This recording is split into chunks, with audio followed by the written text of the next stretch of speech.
Now,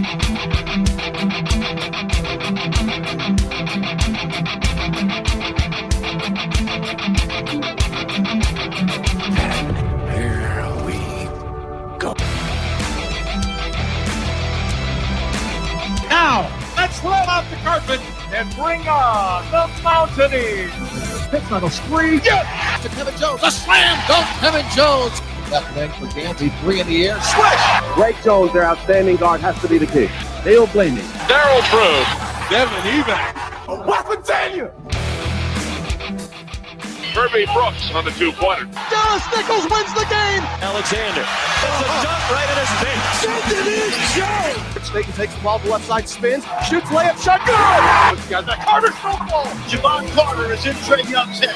Butler into the lane, into traffic. It goes again. West Virginia has won its first Big East championship. They're going wild here at the Coliseum. So long, Big Blue. Hello, Golden Blue. The West Virginia Mountaineers are going to the Final Four. It is a great night to be a Mountaineer wherever you may be. And now it's the show brought to you by Mountaineer fans for Mountaineer fans, the Country Roads Webcast. What's going on, Mountaineer Nation? Welcome into episode 1 of the 2023-2024 edition of the CRW Hoops podcast here as we're set to tip off the West Virginia men's basketball season Monday night with a game against Missouri State, and we'll get into talking about that game here towards the tail end of this episode, and I'll provide my prediction as to if I think West Virginia will come out victorious in the season opener to tip off this men's basketball season. But before we get to that, there's certainly a lot of news and notes to update here, so let's get into that right away with a little bit of Mountaineer news.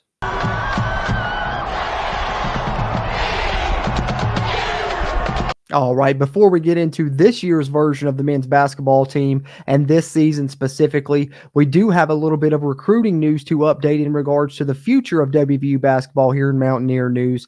As it came out this week, West Virginia has received a commitment from a combo guard in Carmelo Atkins, as you see here, shared by Ethan Bach over on WVSportsNow.com. Of course, they do a great job covering all the Mountaineer sports content there. We're appreciative of being a part of the Sports Now family of networks. You can find our show on the web there at WVSportsNow.com as well. And we appreciate you tuning in there if you do choose to watch it that way, or if you tune into the video version here on the Country Roads Webcast channel. I ask that you hit the thumbs up button, give us a like. It really helps the video's performance. And if you're a West Virginia fan, be sure and subscribe if you haven't already. Helps get more of this Mountaineer sports content out to Mountaineer Nation, and we appreciate you tuning in on the audio side as well. You can find this podcast that way also on Apple Podcasts, Google Podcasts, Spotify, Amazon Music, iHeartRadio, you name the platform, you can find us there.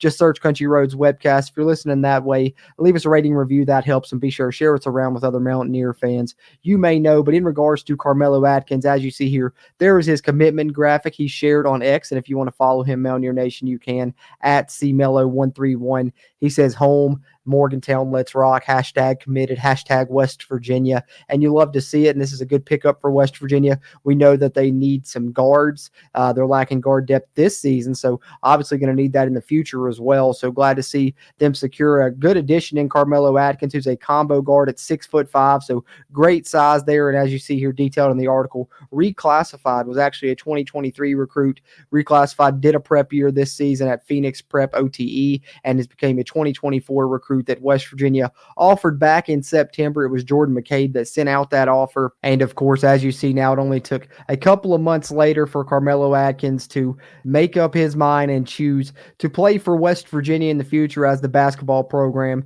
secures a commit there. And that's our lead off here on Mountaineer News. Now let's get into some more storylines that are in relation to the start of this men's basketball season. And I think, of course, probably the most prevalent of those storylines in recent days, definitely didn't see this one coming. A real gut punch for West Virginia fans who have had to deal with a ton throughout this offseason, been a very tumultuous offseason for West Virginia men's basketball. Obviously, the coaching change that occurred way back when, the transfers that followed that, then West Virginia having to rebuild the roster multiple times, really. Then you get waivers denied for Omar Silverio, waiver denied for Raekwon Battle. You get Jose Perez dismissed from the team. He winds up at Arizona State. And then now, just to, kind of top it all off here in recent days, we learned that West Virginia point guard Kerr Kriisa will be suspended for the first 9 games of the WVU men's basketball season, unfortunately, as you see here, also reported by Ethan Bach over on WVSportsNow.com. And this one's hard to put a positive spin on, guys. You guys know I like to try and remain optimistic here, but just a tough blow West Virginia was dealt, received impermissible benefits while he was at Arizona. He's still allowed to practice and travel with the team during this suspension, but as you can see here, this is the statement from West Virginia. In late August 2023, West Virginia University learned of a potential eligibility concern for men's basketball transfer student athlete Kerr Kriisa, who admitted to receiving impermissible benefits while enrolled at the University of Arizona. West Virginia worked cooperatively with the NCAA student athlete reinstatement staff to reach an appropriate resolution. As a result of his actions, Kriisa will miss 9 2023-2024 regular season games as part of his eligibility reinstatement. Kriisa will be able to continue to practice and travel with the team during his suspension from competition. He accepts responsibility for his actions at Arizona and looks forward to joining his Mountaineer teammates on the floor. And this one is really just salt in the wound for West Virginia, as I said, for everything that happened throughout the offseason already, but also just because of the fact that West Virginia really doesn't have another true point guard on the roster, and adding Kriisa gave West Virginia that true point guard, something they had been lacking, and now West Virginia will have to search for some other guys to handle the ball here to start the season. And, let's take a look at these first 9 games that West Virginia will be missing Kriisa for. Then we'll talk about another storyline that has emerged heading into this opener before we take a look at West Virginia's projected lineup and talk a little bit about the Missouri State game. And as we look here at the West Virginia men's basketball schedule to open the season, we obviously know Missouri State coming up to tip things off. And then that following Friday, West Virginia will play Monmouth, then Jacksonville State, SMU, Bellarmine, St. John's, Pitt, Drexel, and UMass. So as you see them there on the screen, those are the 9 games that Kerr Kriisa will miss for West Virginia, and they will have to try and figure something out there at the point guard spot. Kobe Johnson will obviously be expected to step into that starting role, but it's finding reserve minutes is where West Virginia is going to have to likely rely on a redshirt freshman, and potentially going to be very shorthanded in terms of scholarship players for these games as well, especially at least to start the season, as we have some other news to report on in terms of a player that unfortunately will not be available for the Mountaineers, at least for this season opener, and potentially for quite some time moving forward as well. And of course, that is big man Akok, the Georgetown transfer that really was going to help West Virginia a lot with rim protection. He was also a very athletic player, can even shoot the basketball, and was going to be a big part of this team for West Virginia, not only as a starter, but one of the very few big men that West Virginia had that they could rely on consistently alongside Jesse Edwards. Now West Virginia is lacking depth, not only in the backcourt at the guard position there, losing Kerr Kriisa for the first 9 games there, but now we will be without a Cook for at least the season opener, and who knows how long that he will be out as they continue to run tests. And of course, this is all secondary. Continue want to, hammer home that primarily the concern is for him to get healthy in his personal life and continue to send out thoughts, prayers, well wishes, however you want to term it, to a Cook and his family as he deals with that scary situation that he suffered there in the exhibition game against George Mason, and hope that he gets healthy first and foremost. But in terms of West Virginia's basketball depth, now not only has their backcourt taken a hit, but their front court has as well, as West Virginia will be lacking big men for this upcoming game, this season opener against Missouri State. And we'll see how West Virginia handles it, as they will be short on scholarship players for this contest. And let's take a look at the West Virginia basketball roster and break down just who they'll have in the fold and in the rotation for this upcoming game against Missouri State to tip off the 2023-2024 men's basketball season. All right, Mountaineer Nation, here's a look at the 2023-2024 West Virginia men's basketball as it looks heading into the season. As you can see there, highlighted in red on the roster, you get Raekwon Battle and Noah Farrakhan. Both of those two are highlighted in red because they are currently sitting sitting out this year. Noah Farrakhan, obviously it was known that he would have to sit out this season with his transfer. Raekwon Battle, we thought we could get a waiver approved. It was denied by the NCAA. For now, West Virginia is going through the appeal process. We'll see how long that takes and what type of results they get from that. But for now, Raekwon Battle will not be available. So that's why those two names are highlighted in red there. And then, of course, we just went over the statuses of both Kerr Kriisa and Akok. That's why they are highlighted in green. And then I have down at the bottom, as you see there, the center, Ali Ragab. I've got him highlighted there because he's a walk-on player. So if you're looking and you're counting up the remaining names for West Virginia there, you'll see 8 scholarship players.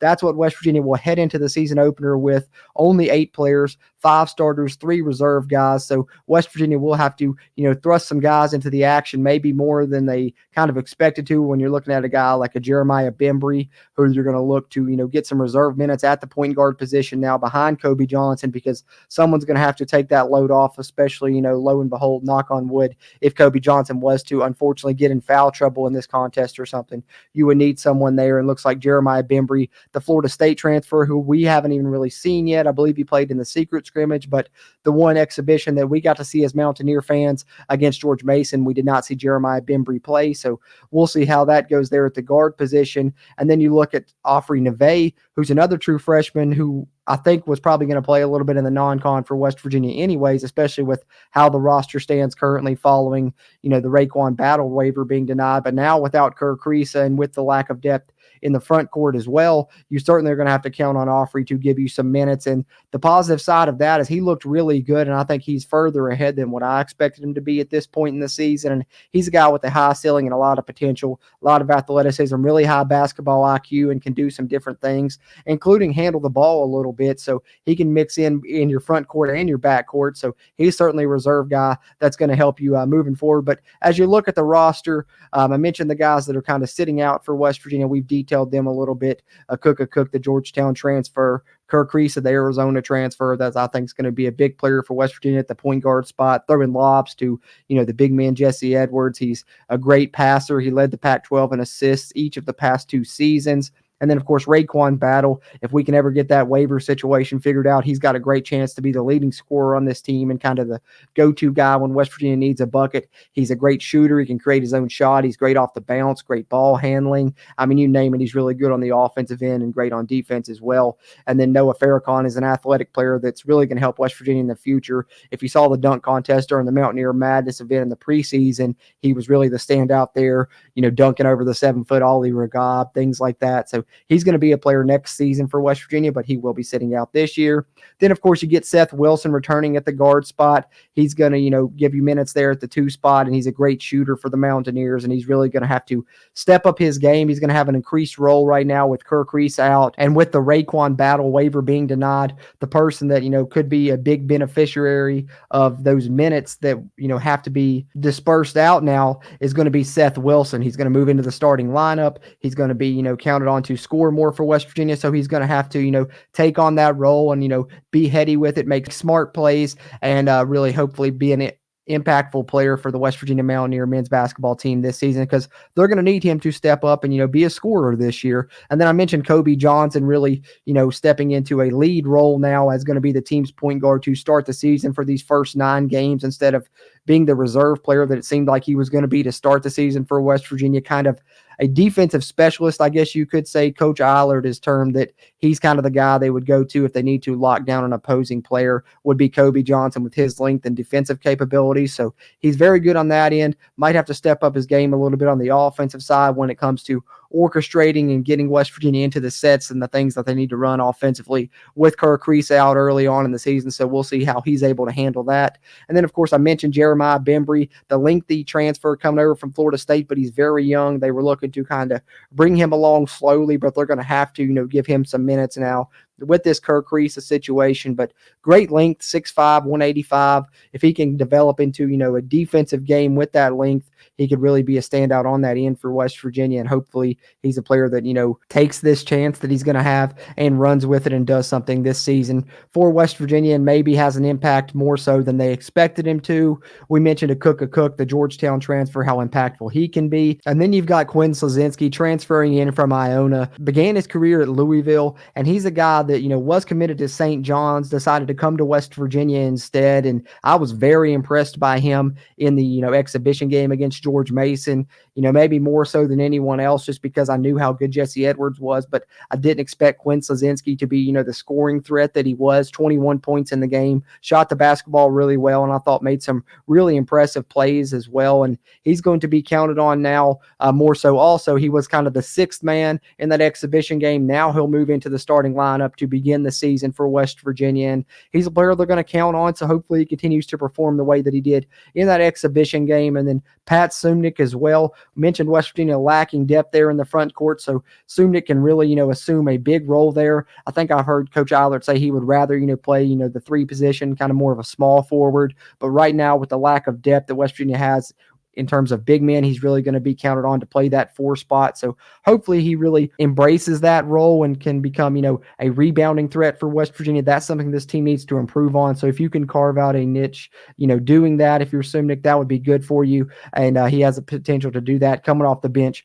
for West Virginia. And then another starter likely here in Josiah Harris, 6'7" guy. And speaking of rebounding, he is the one guy that's kind of been the standout there, the coaching staff has said, and that kind of is going to be his role on this team. I think he's got a chance to be right along there with Jesse Edwards and leading the team in rebounding, game by game status wise. And he's also a guy that has an underrated shot and could really spread the defense out, as West Virginia will try and do that a lot this season. You saw in the exhibition, kind of play a lot of 4 out, 1 in, give Jesse Edwards a lot of space to work inside and give your shooters areas to, not only create when you had the drive and kick aspect with Kerr Kriisa involved, of course, but you got some other guys that can do that as well. And you got a lot of good shooters that can really spread out the defense with length there at the 4 spot or the 3 spot when you look at Slazinski and, of course, JoJo Harris. And I talked a little bit about Ofri Neve coming in from Israel, the true freshman, really impressed me in that exhibition. I mentioned Slazinski being impressive. If there was another guy that was going to, fight him for that title, it would be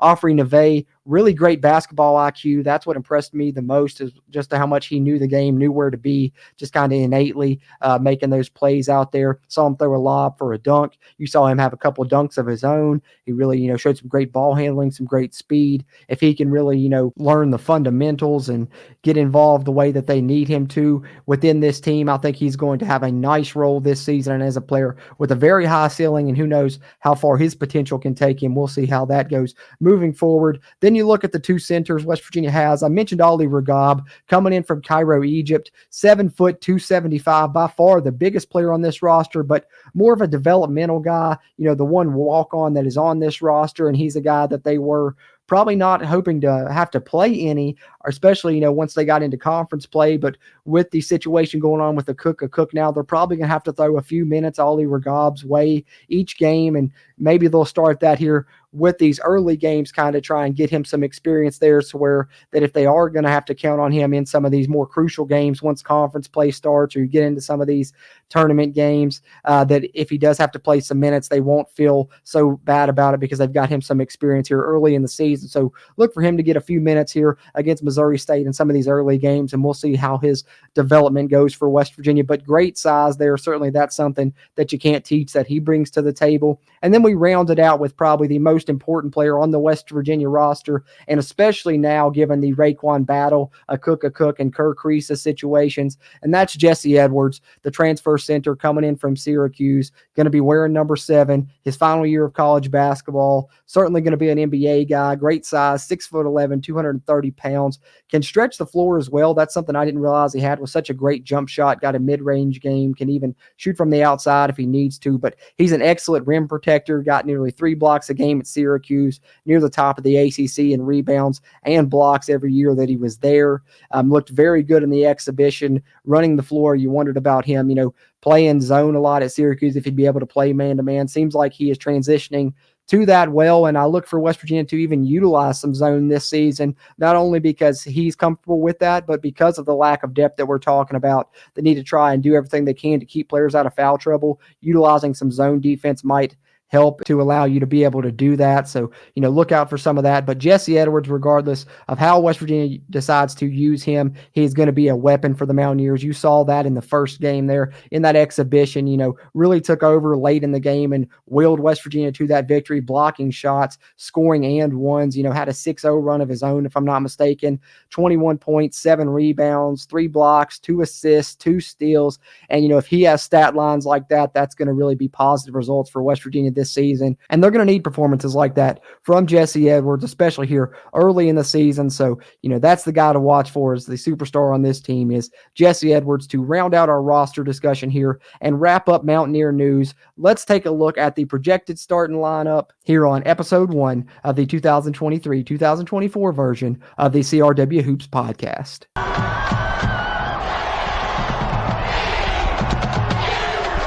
All right, Mountaineer Nation, leading off our preview of the season opener here. This is the projected starting 5 for West Virginia against Missouri State.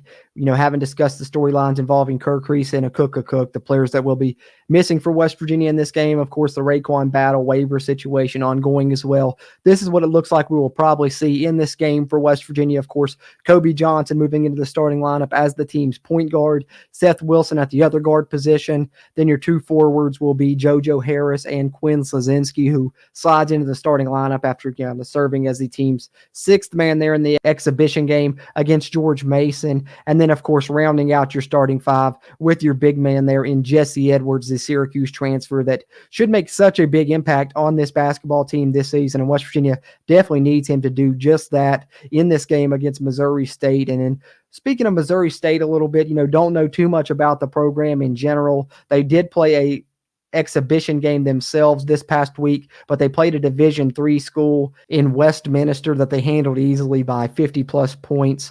But as far as who's on the roster, I know they returned Donovan Clay, who was a big scorer for them last season, kind of playing the 3-man.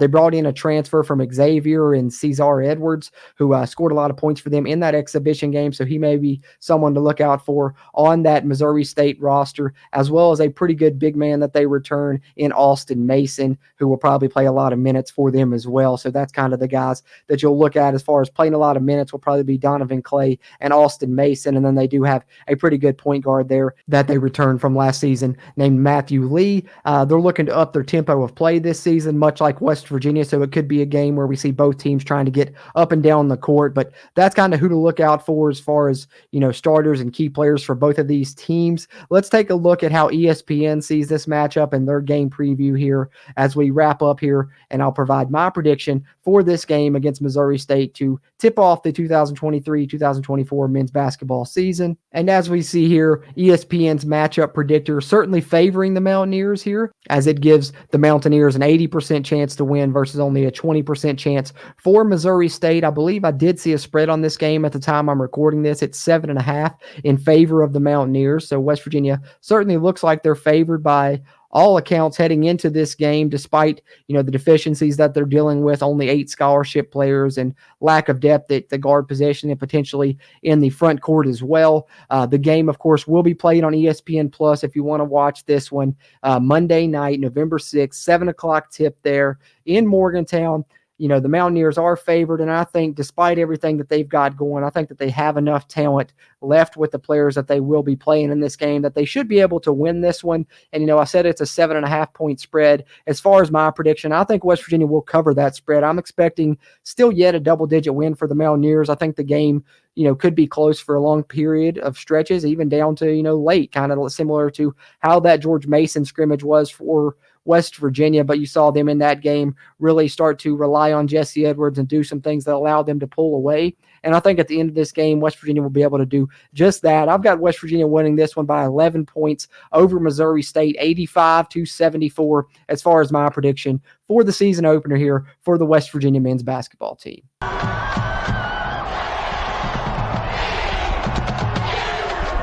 All right, so there you have it, Mountaineer Nation. There's my prediction for the season opener for West Virginia. Would love to hear yours, though. Drop it down in the comments if you're tuned into the video version there. We appreciate all those interactions as we continue to try and grow the Country Roads webcast community throughout Mountaineer Nation. Really appreciate you guys tuning into episode 1 of the CRW Hoops podcast. We'll have plenty of these coming throughout the West Virginia men's basketball season, and if you want to chat with us again, you can come do just that over on the Country Roads webcast channel. Immediately following the conclusion of this basketball game Monday night, we'll be hosting a live post-game show on our channel, so come over to us there at the Country Roads webcast. Subscribe to us if you haven't already. You'll be able to find that Monday night and come in there and chat with us live and share your thoughts on this team's performance. Hopefully it'll be coming after a West Virginia win, but if you don't get a chance to tune into that live, don't worry. We'll be back sharing our thoughts on episode 2 of the CRW Hoops podcast in the early days of next week, and looking forward to continuing to cover this West Virginia men's basketball team this season. And if you want to find out just when our content will be releasing,